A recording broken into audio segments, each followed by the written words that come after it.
मानस प्रेमियों, जय श्री राम। प्रेमियों, जैसा कि आपके मन में एक जिज्ञासा हो रही होगी कि रामायण में एक प्रसंग आया है कि बाली ऋषमुख पर्वत पर नहीं चढ़ता था, जहाँ पे सुग्रीव रहते थे। तो प्रेमियों, क्या आपको पता है कि बाली ऋषमुख पर्वत पर क्यों नहीं जाता था? क्या वो डरता था या उसे कोई श्राप मिला हुआ था? अगर श्राप मिला था तो आखिर किस कारण उसे श्राप मिला था और उसको किसने श्राप दिया था? ये ढेर सारी जानकारियों के साथ मैं इस वीडियो में आपके साथ हूँ। और दोस्तों, आप अंत तक इस वीडियो में बने रहें, आपको पूरी जानकारी प्राप्त होती रहेगी। तो दोस्तों, आइए कहानी को आगे बढ़ाते हैं।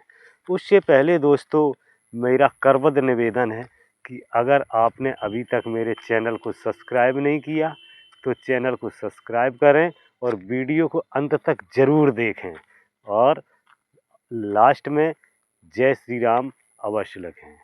तो आइए दोस्तों, जैसा कि आपको पता है कि सुग्रीव ऋषमुख पर्वत पर रहता था। वहीं पर भगवान श्री राम और सुग्रीव की मित्रता हुई, जो कि हनुमान जी द्वारा कराई गई थी। तो दोस्तों, ऋषमुख पर्वत पर जब सुग्रीव रहता था तो वो अपने बड़े भाई बाली के डर से रहता था, क्योंकि बाली ने उसकी पत्नी और राज को हड़प लिया था, जिसकी वजह से वो बाली ऋषमुख पर्वत पर जा नहीं सकता था। इसलिए सुग्रीव वहाँ पर रहता था। क्यों नहीं जा सकता था, उसके पीछे एक कहानी जुड़ी हुई है। दोस्तों, आइए बताते हैं आपको। दोस्तों, एक बार दुंदुभी नामक राक्षस बाली से युद्ध करने के लिए आया, क्योंकि दुंदुभी जो राक्षस था वो बहुत ही बलशाली था। उसे अपनी शक्ति पर बहुत घमंड था। तो सबसे पहले तो वो सागर के पास लड़ने के लिए पहुंचा, तो सागर ने उससे मना कर दिया कि मैं आपसे युद्ध करने लायक नहीं हूं।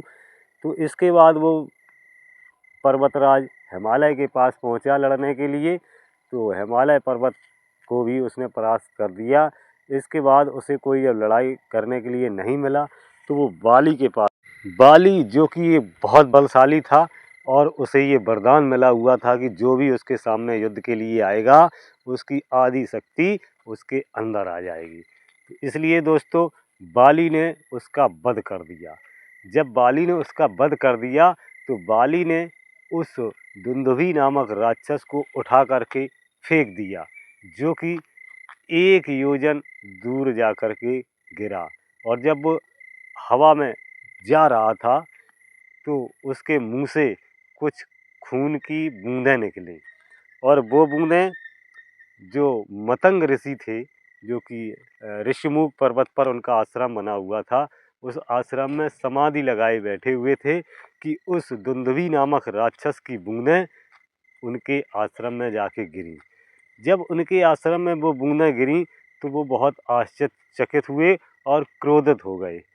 और जब उन्हें पूरी जानकारी मिली कि ये बाली के द्वारा फेंका हुआ शव है, तो उस शव को देख करके मतंग ऋषि ने बाली को ये श्राप दे दिया कि तुम इस ऋषमुख पर्वत के 1 योजन की परिधि में आ नहीं सकते हो।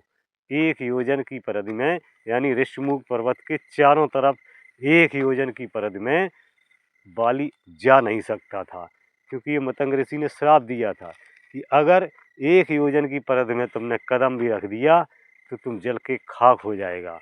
इसी डर की वजह से, इस श्राप की वजह से बाली ऋषमुख पर्वत पर कभी नहीं चढ़ा और सुग्रीव वहीं पर अपनी एक गुफा बनाकर रहने लगे, जिसमें आज भी वहाँ पर गुफा बनी हुई है, सुग्रीव गुफा के नाम से जानी जाती है। तो उस पर्वत पर बाली इसीलिए नहीं चढ़ पाता था क्योंकि मतंग ऋषि ने उसे श्राप दे दिया था कि अगर 1 योजन की परिधि के अंतर्गत तुमने कदम भी रख दिया, बाली ने अगर कदम भी रख दिया, तो वो जल करके खाक हो जाएगा। इसी डर की वजह से बाली ऋषमुख पर्वत पर कभी नहीं चढ़ा और न जाता था कभी। तो दोस्तों जानकारी कैसी लगी ज़रूर बताएं। जय श्री राम दोस्तों, और कमेंट्स बॉक्स में जय श्री राम अवश्य लिखें। जय श्री राम, जय श्री राम।